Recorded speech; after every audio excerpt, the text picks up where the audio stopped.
welcome to today's episode of eChat with the energetic EJ. And as you already know, if you haven't gotten the memo yet, I am on a new platform. Yes, yes, welcome to Spring Media YouTube channel. If this is your first time here, of course, I guess it's going to be your first time. So please do click on the subscribe button and do subscribe. And please do not forget to turn on the notification so that you are notified every time we drop a new video. And I can assure you that we're working, day and night hard enough to give you content that you would love. Okay. And it's going to be amazing to also get feedback from you. So do not hesitate to drop a comment on this video and let us know what sort of content that you would like for us to bring for you on a weekly basis. All right. So today on the show, eChat is a show where we get to talk to people from different spheres of life just for them to share their stories. And now we're starting a new series, or a new, call it a series on eChat that is tagged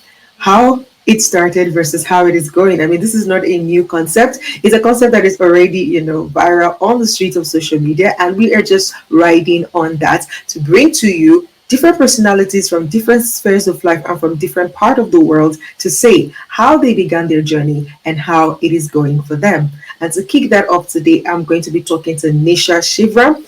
And just look at the screen and I'm just going to talk to you about her profile before bringing her on board. My name is Ejiro Usakede and I'm excited to have you on board. She's one of the prominent budding entrepreneurs and transformational speakers of Qatar. Being a Toastmaster at heart since 2007, she has won several division-level contests, a district-level championship, and second-place winner at the regional level of World Championship of Public Speaking and much more. Adjudged as one of the top 28 speakers in the world by Toastmasters International, her passion for sharing ideas needs no further testimony. She is the founder of an educational event company, Speak and Shine, and the host of a weekly online talk series, Talksopedia, a platform for speakers from different parts of the world to share their stories. As a bookaholic and dreamer, she believes in actualizing dreams by chasing it with positivity, stubbornness, and ingenious enthusiasm. She is none other than Nisha Shivram.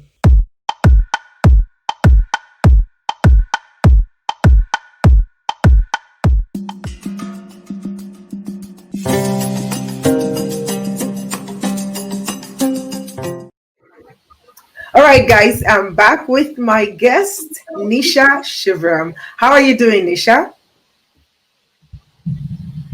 I'm doing absolutely fine. In fact, fantastic. And I was supposed to meet you last week, but due to some, urgent issues, I could not make it. But I'm glad that I'm here today. Thank you so much for the invitation. Yes. Great to have you here. So, like you're already aware, we're talking about how it started versus how it's going. So take us through your story. Yes. I mean, I've already done an introduction of who you are, how you were one of the top 28, public speakers by Toastmasters. So just tell us, how did your journey begin? And then how is it going right now? That's what we're talking about today. Okay, now if you're talking about my speaking journey, I had started my public speaking journey in my school. But I was not very focused on studies. I was a very mischievous student, so all the time I would think of playing a new prank, and I will be focusing on how to bully my classmates. I was a bully. I have bullied my classmates a lot. I've made them cry and threatened them for no reason. But the only thing that I liked in my school and I liked to do apart from all these pranks was speaking. So I always used to take part in, public speaking contests, debates, poem recitation, and I always used to win. That is the only area where I had given my 100%. Okay. So and my teachers would always say that, Nisha, you work so hard for all these extracurricular activities. Why don't you give your 100% in studies also? But I was happy. Yeah, I was happy with the way my studies are going on, because I would score around 60 to 70 percentage, and that was okay. I was happy with that. I did not want to go, above that 80, 90, or topping the school or something like that. And I didn't want to do that. And my teachers would always, they believed that if I had worked hard the way I work hard for extracurricular activities, I would have done better in my life or in my career. But that was my life and that was my way of doing it. And again, in my college, again, the same thing. I was always into street fights, college fights, being a girl, and ragging. If you have heard ragging the juniors in college, it was not allowed in my college, but I used to do it. Okay, I used to rag all my juniors in my college and in my hostel. Life went on, and after my marriage, I came here in Qatar. And one day, one of my colleagues came and said, there is some Toastmasters club in Qatar. Last night I went and attended. And I was like, Toastmasters? Because I knew what Toastmasters is all about. I had Was. read, articles in my Yeah. school. So I asked her, how did you get the contact? Because, my friend is more about pubs and discos. So I was wondering, you and Toastmasters, what is the connection? How? So she said, she got an invitation from a friend. That is how she went there as a guest. She attended the meeting, and but she did not like it. I said, okay, that's fine. Let me know where this club is. Let me know where this club is because I want to go and attend. Hmm. And I went there. I looked at all of them, and the first thought that came to my mind that I can speak better than them. So You brought your mischievousness there, like, yeah, and I can do better than I said, you. yeah, I can speak better, but yes, there are a lot of other things that I need to learn when it comes to public speaking. Hmm. That is how I joined that club. I became a member. That was in 2007, and I'm the member of the same club for so many years now. And then I started taking part in contests. I started winning, and now I'm targeting to become the world champion of public speaking. And let's see how it Woohoo! goes. I mean, guys, please bear with Shivra because she's a mom and you can hear the kids running around in the interview. That's fine. So, at what point did your story change from this young, mischievous, girl who just left school, and now, what point or what exactly happened that switched your story from this girl who never cared to somebody who is now so ambitious and is just winning and also wants to get to the top of the game? Uh, it is, I think it is in the year 2010, when my mother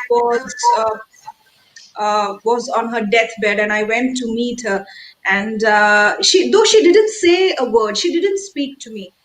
She was not in a condition to speak, but I could see that in her eyes that she was looking at me as if she was telling me that you actually missed your life. You could have done better in life. Maybe Hmm. it was my guilt feeling, or I don't know, but I could feel that in my mother's eyes. And then when I started winning contests year after year, then it came to my mind that yes, I can try hard and reach to that level that I'm dreaming of. And this year, particularly this year, when the pandemic hit and we were in lockdown, I came across a story of a man in India who has been living in lockdown for last 40 years. Wow. At the age of 9, he got paralyzed and his body below the shoulders became powerless. So he had to discontinue his studies. So that means he has no formal education. But today in India, he conducts tuition classes or he conducts classes for more than thousand thousands of students with no formal education, just lying on his bed in one position. He conducts the classes, and that is absolutely for free. Oh, what does he teach? He teaches maths, economics, Wow. and yeah, and he has not studied. He doesn't have a degree. but he has increased his knowledge by reading books, watching documentaries, and watching news shows. So he is doing it, and that is when I asked myself that you have got such talent, you are educated, Hmm. what are you doing? Absolutely nothing. And here is a man who has got no formal education. He doesn't even know, for Move. how many more days he's going to live. Hmm. That is his condition, and nobody can do anything. There is no surgery, no treatment, nothing. Wow. And he is making, a difference in so many Difference. people's lives. Hmm. That is when I started this talk series, online talk series named Talksopedia, where I Ah. invite people like this to share their stories and inspire others. And this tutor was there in my show. Oh wow. Yeah, I had invited him. He was there. He spoke for 40 minutes, lying in one position, looking into the camera. It was very difficult for him, but still he did it. It was a Wow. wonderful session. Yeah. That's amazing. Well done. Wow. So, what would you say are some of the challenges that you faced so far in being a public speaker, even with the fact that you're winning? I believe that there are challenges here and there. So, for aspiring public speakers who might watch this interview, what would you say to them, or what challenges have you faced that you have overcome that they can learn from? See, when I had started in school we were never taught about body language or facial expressions. The kind of public speaking that we did in school was just standing in one place near the lectern or the mic and just talk to the audience or the people sitting there. But when I joined Toastmasters, I realized that public speaking is nothing but a kind of storytelling. More Hmm. than storytelling, you have to literally show the story to the audience. And in order to do that, you have to use your hands, you have to use your face, you need to have Body. proper eye contact with the people, and you have to move on the stage as well. Okay, you just Hmm. cannot stand at one place and talk to them. And more than speaking at the audience, it is very important that you interact with the audience by asking questions. Hmm. And Okay. always include personal stories in your speeches, because that is when the audience would relate to what you're saying. Hmm. I can give a So, did you? speech on, yeah, I can give a speech So, on at any point in time, weight did you loss have or challenges with these things? Hmm. it was when I started, it was because for me, public speaking was all about standing at one place and just giving a speech on any topic. I did not know the importance of personal stories. I never included Hmm. personal stories. Yeah, so that is one challenge, and the challenge that I still have is to include humor, which is very, very important. If you can include humor in your speeches, people would you can establish a bond with your audience. With your The audience, moments very they would true. laugh. Yeah, They so that loosen is up one and once challenge they that laugh. I still, yeah, yes.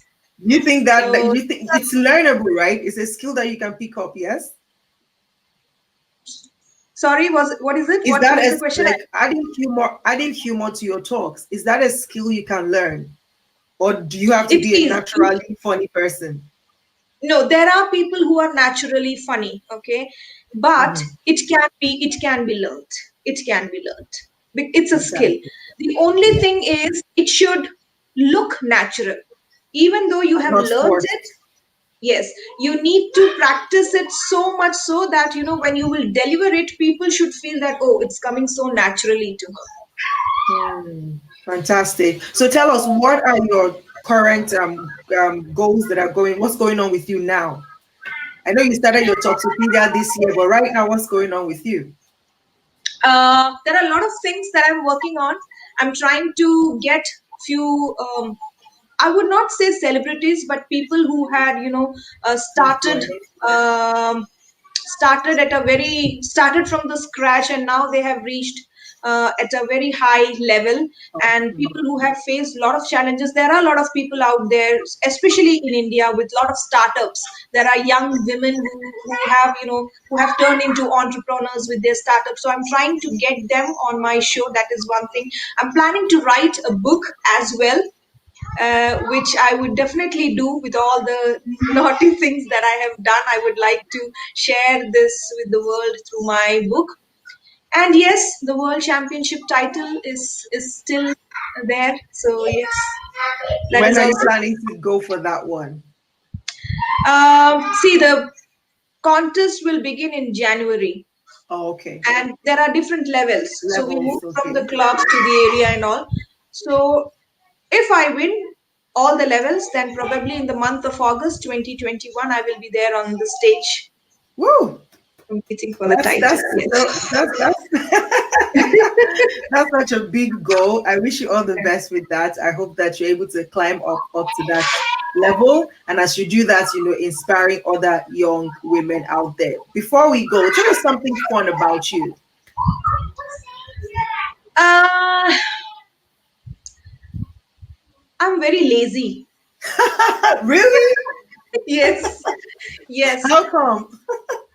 No, lazy in the sense I know what I have to do, but I would always be doing it at the last moment. I'm Like not a very. procrastination, right? You Yes, procrastinate a lot.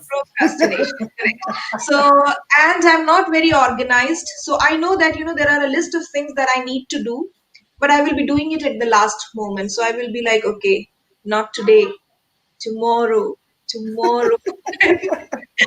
And probably, if it is like, I have to submit some article uh, on 9th of November, 2 p.m. So my article would be ready by 9th of November, 1:30 p.m. That is how that is how I Really? that is. That's really funny. How do you reconcile that with you winning at speaking event? But I mean that you must have a secret how you are able to, bypass You that and still be a champion. no, that is I'll tell you why, because I have a very strong memory. So if you very, Mm. very strong memory. So if I write a script or if I write a speech, it will always be there in my mind. I don't have to memorize it all the time. Oh, I And see. yeah, so even if it's at the last moment, I'm not worried because I know that it's there at the back of my mind. I can just go and deliver it. Oh, So that wow. maybe that is why. That's Yeah. great. That's great to know. Thank you so much for availing your time to be here with us today. What would be your last word for any young person watching you right now? The only thing that I would like to tell everybody all the time that dreams do come true, and I'm a living example of that. Okay, So true. but when you go after your dreams, you need to go with the stubbornness, positivity, and enthusiasm of a 5-year-old. Hmm. Have you seen a 5-year-old? If he wants something, he wants it, Hmm. Hmm. Hmm. and he would True. always be positive about it. Okay, if not today, okay, mama will give me tomorrow or maybe day after. He knows he will get it. So you need to go behind your dreams with the same stubbornness, positivity, and enthusiasm of a 5-year-old. Enthusiasm of a And that is 5 year what old. I have learned from my son. So yes, and dreams do come true. Dreams Oh, do wow. come true. Fantastic. Thank you so much. Guys, you've heard it. Dreams do come through. Do not give up and just keep on going with the stubbornness, the positivity, and the enthusiasm of a 5 year old. And that dream of yours is going to be achieved sooner than you think. Thank you for being on the show with us today. Until I come your way again next week with another guest talking about how it started versus how it's going. It is me, Ejiro Sakade, saying have a fantastic day. Bye bye. Thank you so much. Take care. Bye bye. All right, bye.